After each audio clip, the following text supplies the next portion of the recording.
Seja muito bem-vindo, seja muito bem-vinda ao programa Inglês para Cristãos. Aqui é a professora Vilma e eu estou aqui para falar com você, meu irmão, minha irmã em Cristo, que tem o desejo de falar inglês, seja por razões profissionais ou pessoais. Se você é cristão ou tem um chamado missionário, essa live é para você. Agora, de repente, você é um pastor, é uma pastora e gostaria de ter acesso a diferentes estudos bíblicos. Se você tem um chamado missionário, talvez você queira pregar a palavra do Senhor a outras nações. Ide e pregai o evangelho a toda criatura, não é mesmo? E é um prazer imenso poder servir onde quer que o Senhor nos envie. Mas seja qual for o seu dom ou a sua razão para falar inglês fluentemente, saiba que utilizar algumas expressões idiomáticas vão deixar o seu inglês muito mais fluente. E é isso que todos queremos, não é mesmo? Muito bem, então fica aqui comigo até o final, porque hoje eu vou mostrar para vocês 10 expressões idiomáticas que são muito usadas no dia a dia, ok? E eu vou pedir para vocês, aproveita para deixar o seu like aqui agora, porque é sempre um incentivo para eu continuar fazendo esse trabalho aqui que eu gosto tanto com vocês. E é lógico que depois dessas expressões idiomáticas, nós vamos estudar juntos a palavra do Senhor. Porque essa é a minha missão, levar você à fluência no inglês e também a palavra do Senhor. E poder experimentar a paz que o mundo não pode te dar. Vamos lá então? Qual será a nossa primeira expressão idiomática, né? Que em inglês seria idioms, né? How's going to be our first idioms, ok? Então vamos lá, eu vou dividir aqui com vocês, tá?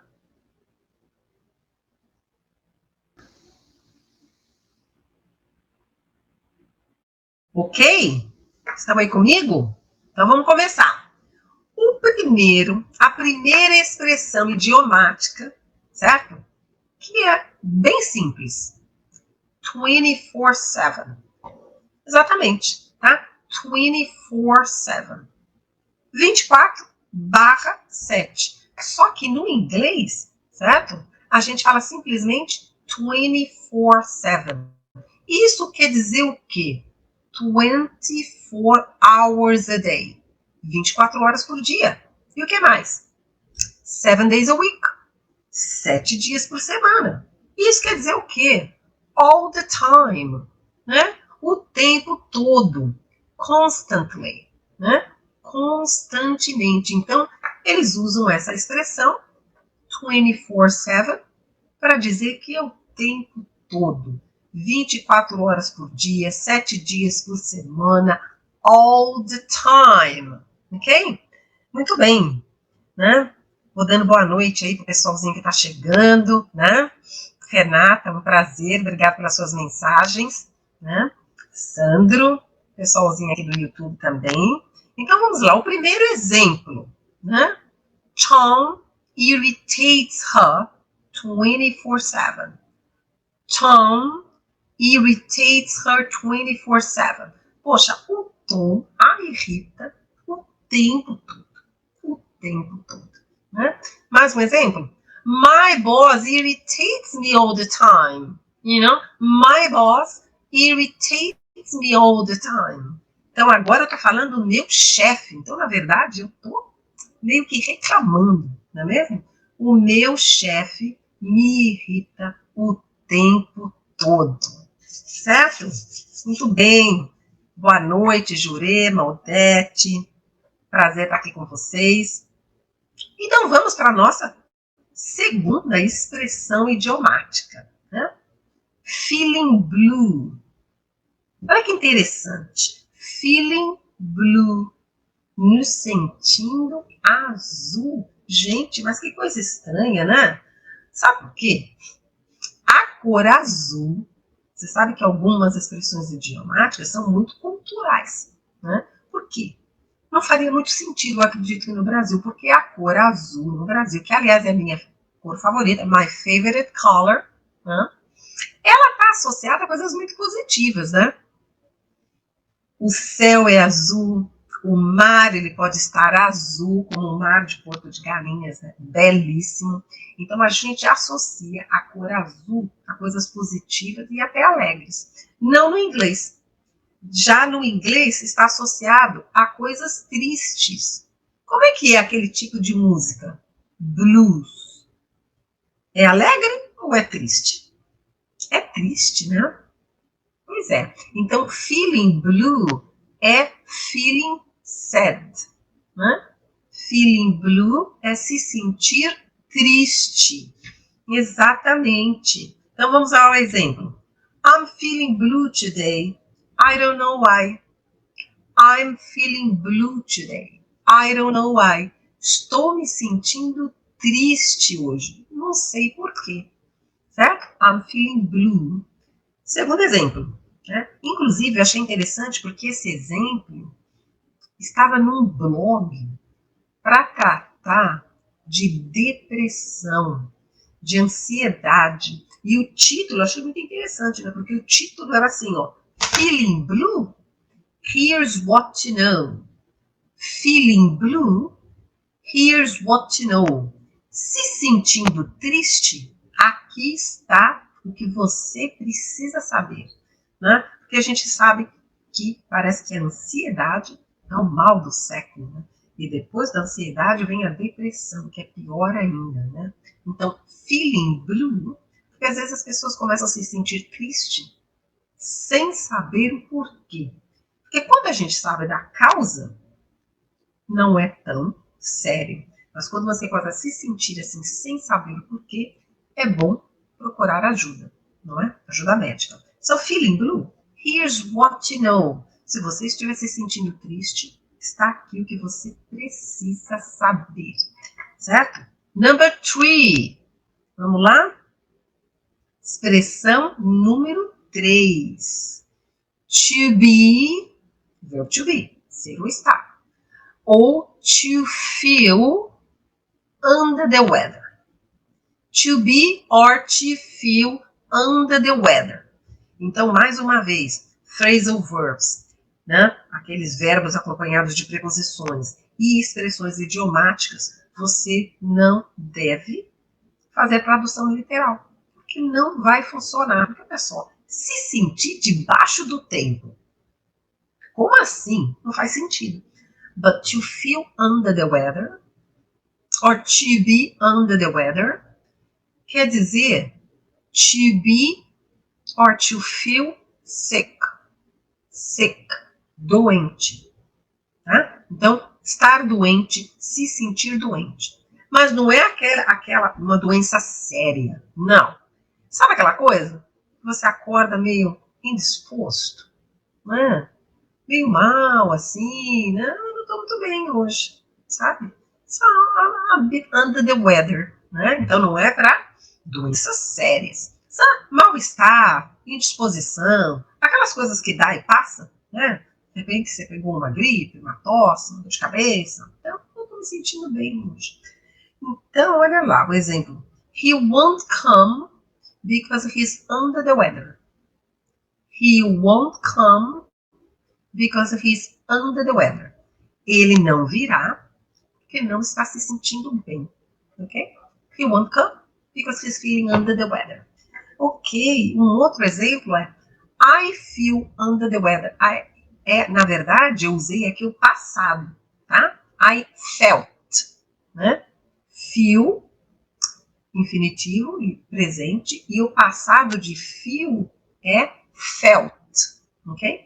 Então, I felt under the weather all the weekend.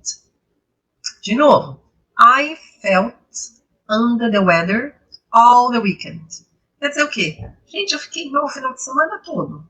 Né? Fiquei mal, fiquei indisposta, não quis sair, fiquei em casa. I felt under the weather all the weekend. Okay? Number four.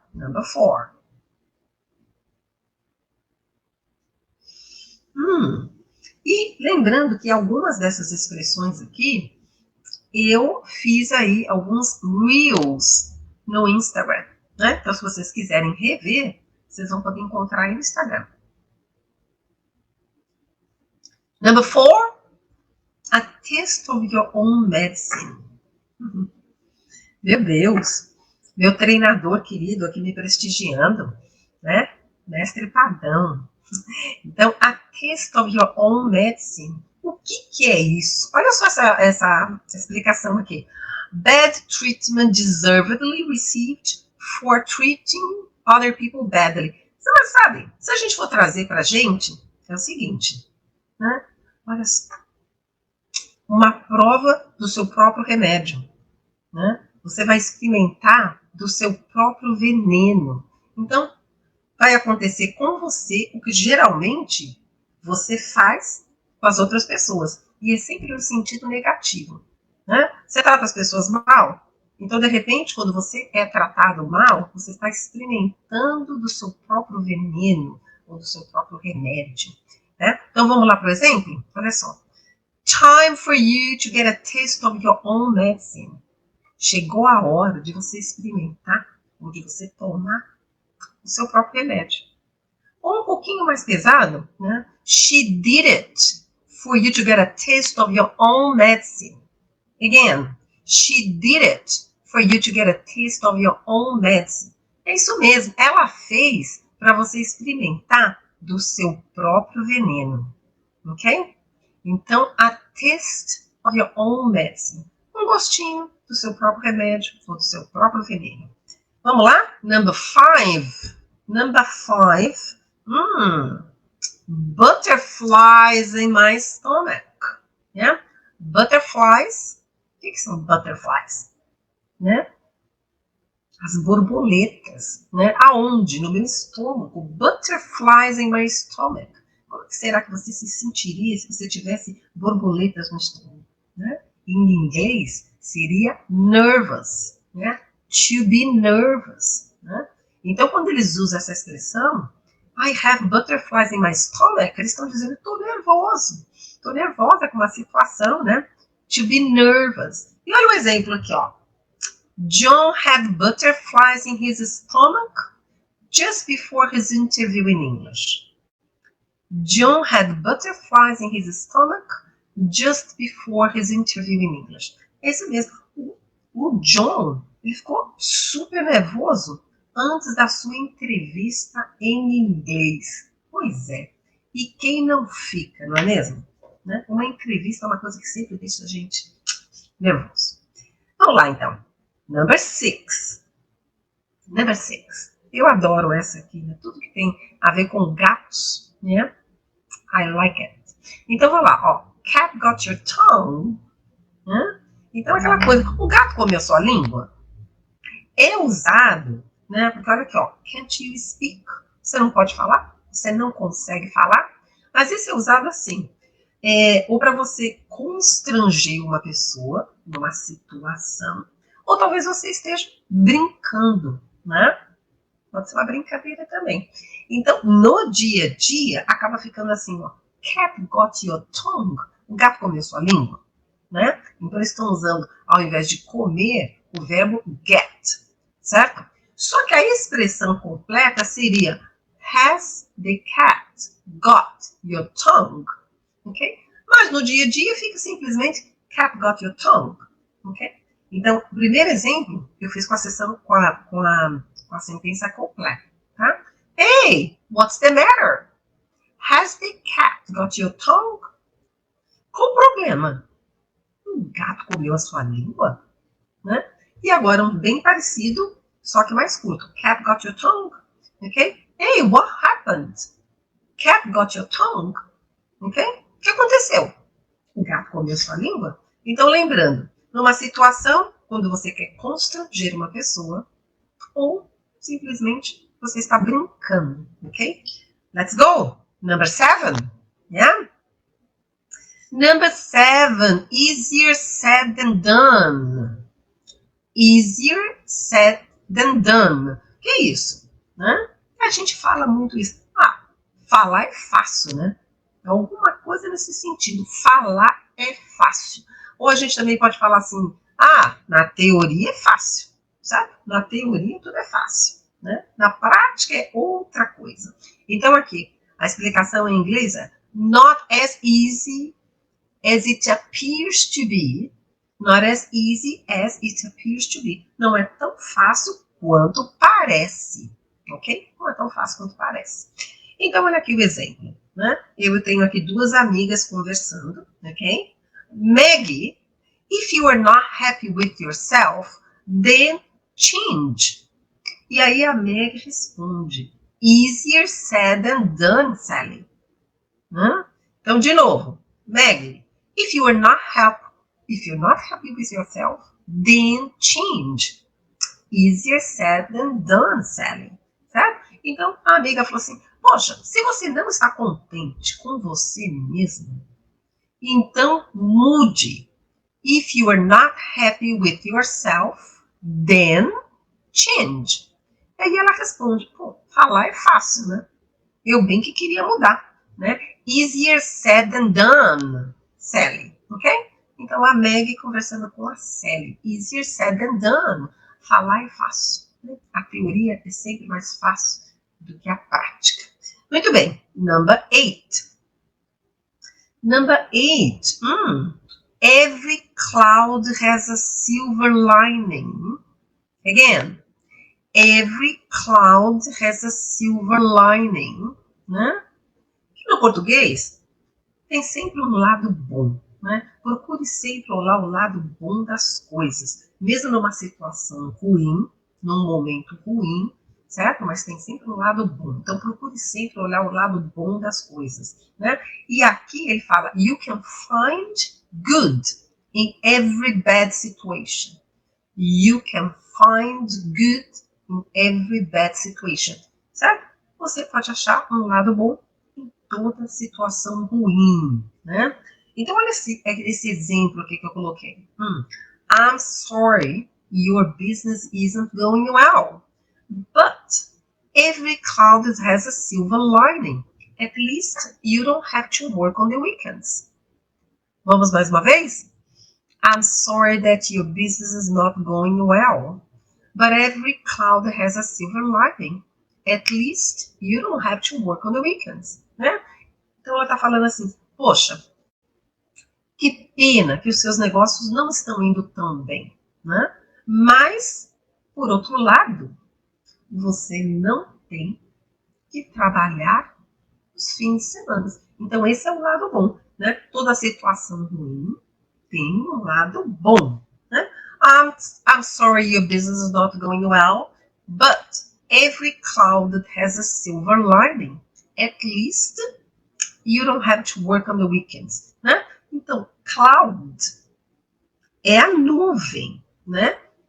E às vezes, de repente, está chovendo, aparece a nuvem, e de repente vem aquele arco-íris lindo, maravilhoso, que nós todos presenciamos aqui no Recreio, na cidade do Rio de Janeiro, né? Foi amplamente fotografado, filmado, inclusive aí pelo meu mestre, Padão, né? Que compartilhou conosco lindas fotos. Muito bem.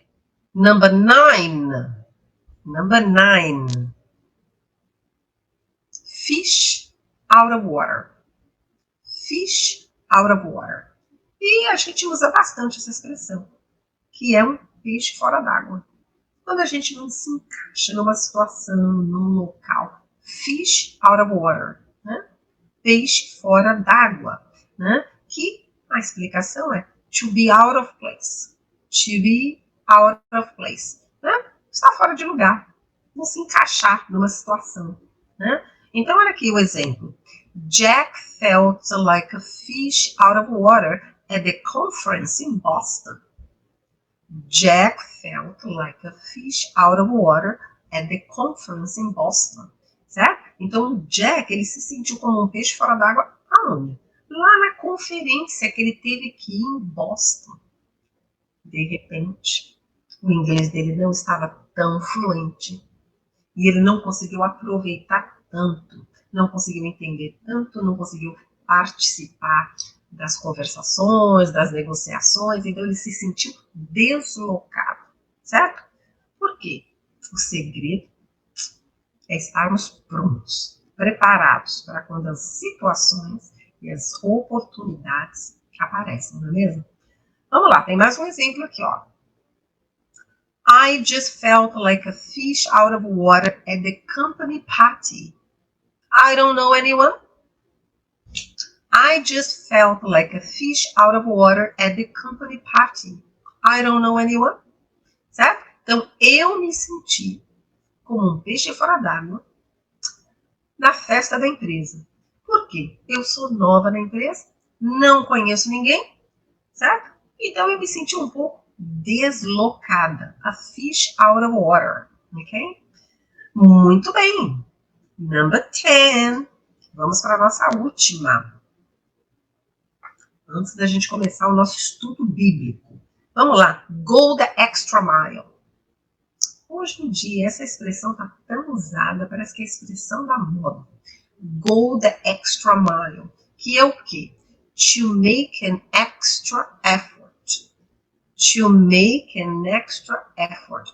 Sabe o que é? É você se empenhar, é você dar o seu melhor, sabe? Não é fazer o que todo mundo está fazendo, é você ir além. Go an extra mile, né? Você vai uma milha a mais, aquela que todo mundo, né? Dar o seu melhor, se esforçar ao máximo, ok? Olha, por exemplo, if you want to win the race, you have to go the extra mile. If you want to win the race, you have to go the extra mile. Se você quiser vencer a corrida, vai ter que se esforçar ao máximo. Ok?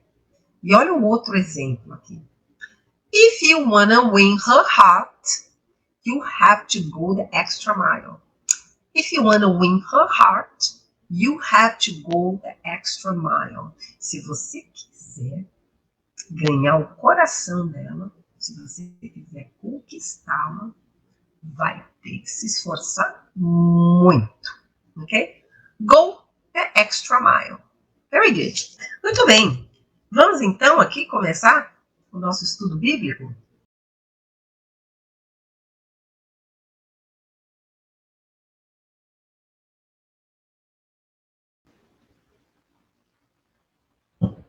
Hoje nós vamos falar sobre Isaías 26:3. Isaías, Isaiah 26:3.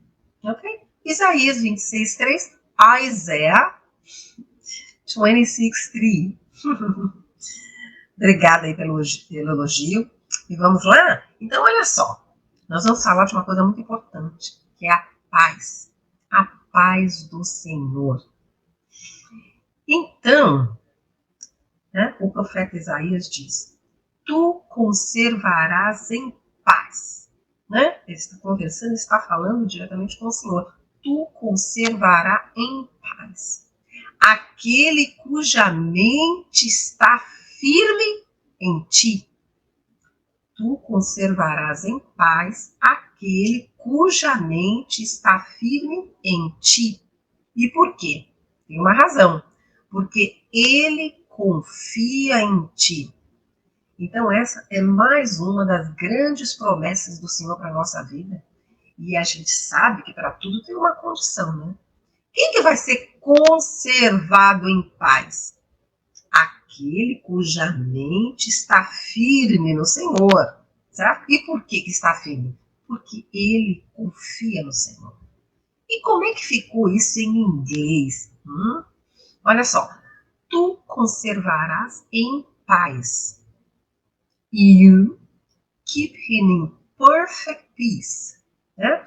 Esse tu vira simplesmente you, você. Né? Keep, manter, conservar. Quem? Him. Então está falando, está se referindo a ele, que poderia ser cada um de nós. You keep him. Em que? In perfect peace. Então você vai mantê-lo em perfeita, não é só em paz, mas em perfeita paz. Em perfect peace. Mas quem que ele vai manter em perfeita paz? Aquele cuja mente está firme em ti, está firme nele, no Senhor. Né? Quem? Olha só, cuja mente. Então, cuja é whose. Né? Então, you keep him in perfect peace, whose mind, mente, cuja mente is stayed on you. Stay é o verbo ficar, permanecer, hospedar, porque quando a gente vai para um hotel, a gente fica no hotel, né? We stay in a hotel. E aqui não, aqui é a nossa mente que está nele, né? Mas está de qualquer jeito, não, está firme, né? Whose mind is stayed on you, porque ele está tendo aí uma conversa direta com o Senhor. E por que que ele vai manter essa pessoa com uma paz permanente? Porque essa pessoa confia nele, porque ele confia em ti, because he trusts in you. Então vamos lá, para a gente estar firme, para a gente receber essa paz, e olha, a gente está falando de uma paz que o mundo não pode nos oferecer, né? Então a paz que o Senhor nos dá, não tem nada no mundo que possa pagar. Não tem nada no mundo. Sabe por quê? Pelo mundo, tudo é condicional, certo? Quando que a gente está em paz? A gente está em paz, né? Se os negócios vão bem, se você está bem empregado, se você está pagando as suas contas, certo? Se você está saudável, se a família vai bem, a gente está em paz. Basta que surja algum problema para tirar nossa paz. Agora, a paz que o Senhor nos dá é uma paz incondicional. Certo? Você pode estar atravessando o deserto, você pode estar com problemas familiares, você pode estar até desempregado, mas aquele que está firme no Senhor, que nele coloca toda a sua confiança, esse sabe, certo? Que vai ter o pão nosso de cada dia garantido. Esse, ele consegue colocar sua cabeça no travesseiro e dormir. Por quê? Porque ele sabe que ele tem um pai amoroso que cuida. Não é assim? As árvores, né? As aves do campo, não é assim? O Senhor não cuida delas? Então, aquele que confia no Senhor e cuja mente está nele, certo? Aquele que está ligado à videira verdadeira, né? Aquele que tem uma comunhão com o Senhor. Né? E quando a gente está firme, é um relacionamento diário, não é mesmo? Eu vou mostrar aqui um versículo. Olha só. Romanos 5:1, né? Tendo sido, pois, justificados pela fé, temos paz com Deus por nosso Senhor Jesus Cristo. Não é assim? Quando a gente verdadeiramente aceitou a Cristo como nosso suficiente, bastante Salvador, e ali nós somos justificados pelo quê? Pela fé que nós depositamos em Cristo. Né? A fé que nós depositamos no Senhor, né? Porque é uma trindade, através do quê? Do Senhor Jesus Cristo. Então, essa é uma paz que nada pode nos dar. Então, obviamente, que às vezes a gente fraqueja, mas quando a gente está diariamente buscando o Senhor, meditando na sua palavra, a cada dia mais nós somos fortalecidos. O que eu costumo falar? O que a fé e a fluência no inglês têm em comum? Não é mesmo?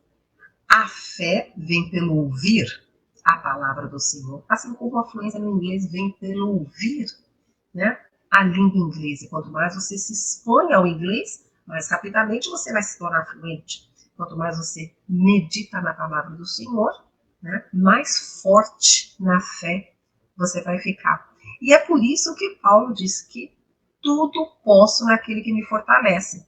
E às vezes a gente pensa assim, eu posso tudo, eu posso vencer todas as batalhas, eu posso ter o que eu quiser. Não, eu tudo posso naquele que me fortalece. não importa o problema que ele esteja passando, né? O Senhor vai me fortalecer, né? Ele vai me dar tudo aquilo que eu preciso. Ele não vai me tirar do deserto, principalmente se aquilo for uma correção. Eu vou ter que atravessar aquele deserto, mas ele vai atravessar contigo, certo? Te fortalecendo, porque ele nunca nos dá coisas maiores do que a gente pode carregar, do que a gente pode sustentar. Então, se a gente está atravessando por um deserto, saiba que ele vai atravessar conosco e vai nos fortalecer. Por isso que tudo posso naquele que me fortalece. E Paulo diz, né? E eu adoro essa frase, e eu recebi, internalizei, né? Aprendi a estar bem em todos os momentos. Porque a gente não tem que pensar no tamanho do nosso problema, a gente tem que pensar no tamanho do nosso Deus. Aleluia. Então, sabendo, certo, que essa paz, experimentar essa paz, não tem nada que o mundo possa nos dar que seja melhor ou maior do que essa paz. Muito bem. Tu conservarás em paz aquele cuja mente está firme em ti, porque ele confia em ti. You keep him in perfect peace, whose mind is stayed on you, because he trusts you. Vamos lá, então? Vamos entender melhor um pouquinho disso aqui agora, né? No inglês. Vamos lá. Vamos aqui um banho d'água. Então, vamos lá. You keep him in perfect peace, whose mind is stayed on you, because he trusts you. Ok, tu conservarás em paz aquele cuja mente está firme em ti, porque ele confia em ti. Então, vamos começar com os verbos. Verbos muito importantes. Vamos marcar aqui os verbos, né? Keep. Keep é o primeiro verbo, né? Keep é manter, guardar. Então, you keep him in perfect peace. Ele mantém, né? Você o mantém em perfeita paz. Você o mantém. Então, é manter, né? Guardar, resguardar. Keep. Né? You keep him in perfect peace. E o próximo verbo é o verbo to be. Whose mind is stayed on you. Né? Verbo to be. Aqui, olha. Cuja mente está em você. Certo? Então, olha aqui. Esse stayed, ele é um verbo. Que é o verbo, né? Ficar, se hospedar, permanecer. Então, a ideia aqui é de permanecer no Senhor. Só que eu coloquei aqui, ó, dá uma olhadinha, eu coloquei ele, embora ele seja um verbo, mas ele está aqui numa ideia de adjetivo, né? Cuja mente está firme nele, em você, no Senhor, ok? Embora seja um verbo, mas ele está aqui com uma ideia de adjetivo. Muito bem. E depois de stay, eu tenho trusts. Trusts, certo? E é o verbo confiar. É o verbo confiar. E quem é que pode me dizer esse verbo, ele está em que tempo verbal? Quem é que sabe qual é o tempo verbal deste verbo? Presta atenção nesse Sinho aqui. O que será que quer dizer esse Sinho, né? Então, toda vez que tem um Sinho assim no verbo, não quer dizer que seja plural. Muito pelo contrário. Isso quer dizer que esse verbo está no presente e na terceira pessoa do singular. Porque, ó, aqui, ó, he, she, it. Ele, ela e ele, ela para coisa, o animal, né? Because he trusts.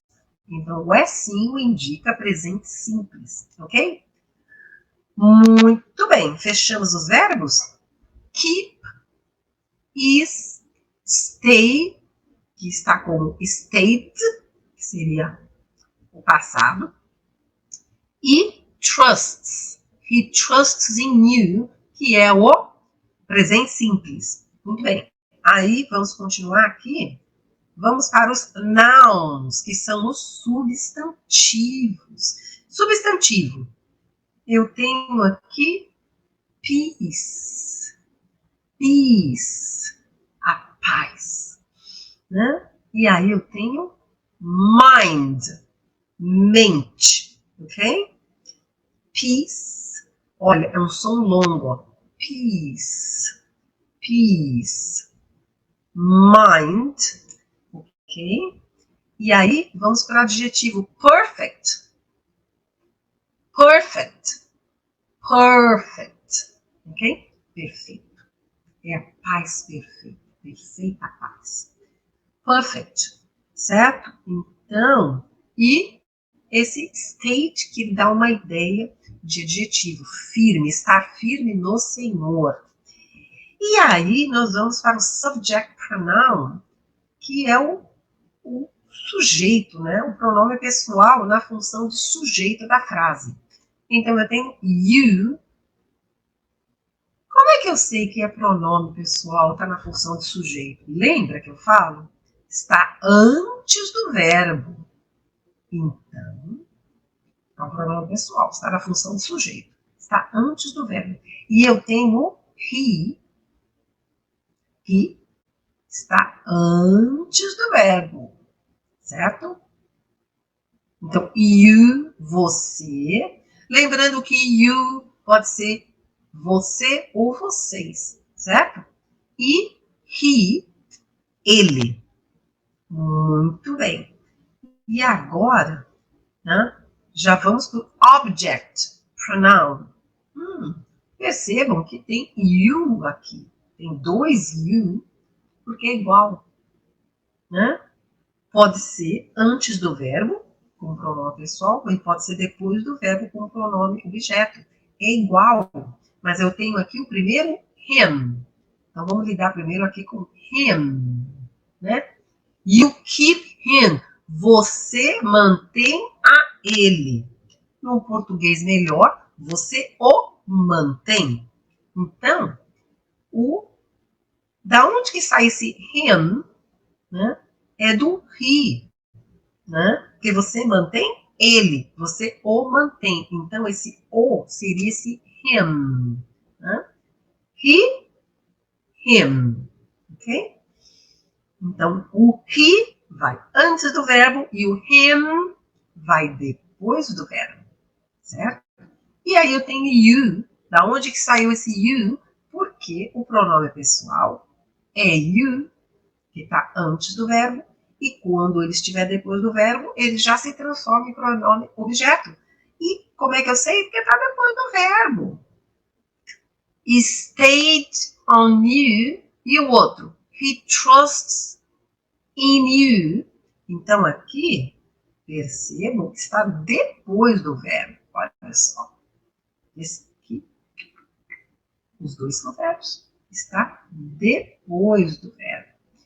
E aqui também, ó, trusts you, mas a gente precisa, né? O fato de ter uma preposição não muda nada. Lembrando que preposições são muito importantes. Então, quando um verbo for regido por uma preposição, estude o verbo com a preposição. Trust in, né? Confiar em. E aqui estar em. Então, mas aqui, to stay on you. Preposições são coisas que a gente tem que ir aprendendo no dia a dia, porque não tem uma explicação muito lógica, ok? Por isso que você vai aprendendo. E conforme vai aparecendo aqui, certo? Você vai, essas histórias vão se repetindo, as preposições vão se repetindo, essas estruturas vão se repetindo, e você vai ficando mais familiarizado, porque a sua fluência e a sua fé vem pelo ouvir. Muito bem, e agora faltou aquilo que eu chamo de conectores, aquilo que liga uma frase na outra, uma sentença na outra. E eu estou colocando esse whose como conector. Aqui, ó, you keep him in perfect peace. É uma sentença completa. Mas quem? Aquele cuja mente. Né? Então, cujo. Né? Aquele cuja mente. Então, está fazendo essa ligação aqui. E aí, depois eu tenho a conjunção because. Né? Aquele cuja mente está em você. Né? Whose mind is on you. A minha sentença está completa.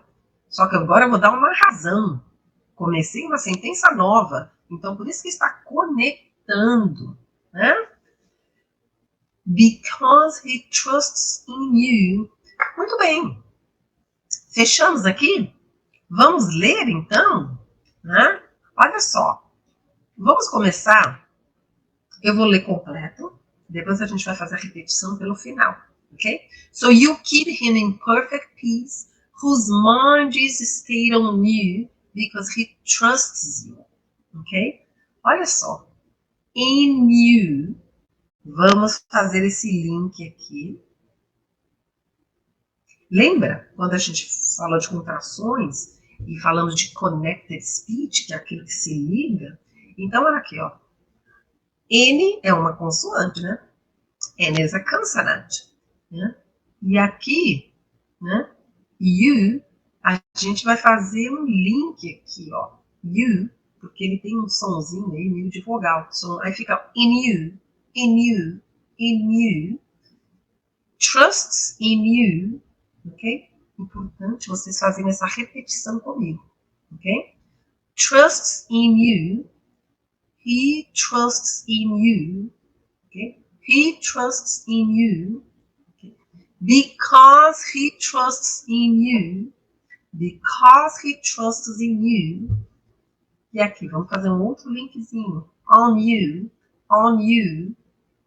stayed on you, né? Is stayed on you, because is stayed on you. Is stayed on you. Mind. Whose mind? Okay?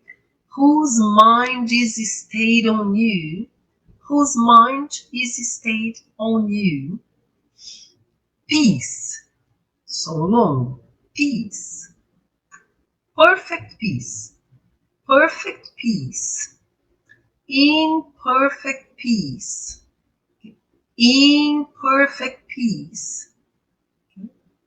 Him. Lembra que a letra M você abre e fecha a boca. Ok? Him. Ok? Keep him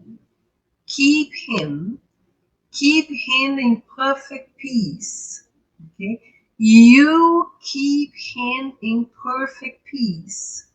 Mais uma vez. You keep him in perfect peace, whose mind is stayed on you, because he trusts you. Ok? Vamos lá? Tudo uma vez? You keep him in perfect peace, whose mind is stayed on you, because he trusts you. You keep him in perfect peace, whose mind is stayed on you, because he trusts you. Quero vocês comigo. Vamos lá? You keep him in perfect peace, whose mind is stayed on you, because he trusts you. Ok?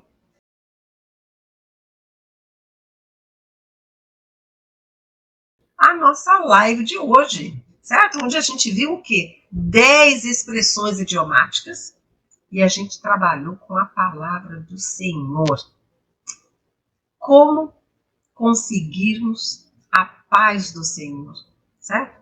E como manter esta paz na nossa vida. Como que a gente precisa fazer? Estar conectado à verdadeira, certo? Meditar na palavra do Senhor, né? criar mais intimidade com o Senhor no nosso dia a dia. E assim a gente vai crescendo em fé e nos fortalecendo mais a cada dia. Tá? Foi um prazer estar aqui com vocês. Se vocês acham que esse conteúdo é um conteúdo de qualidade, que possa abençoar outras pessoas, eu peço que vocês deixem o seu like aí, né? E compartilhem. Se você tem um irmão, uma irmã em Cristo, que tem um chamado missionário, um pastor que precise aprender inglês, nada melhor do que aprender inglês com a palavra do Senhor.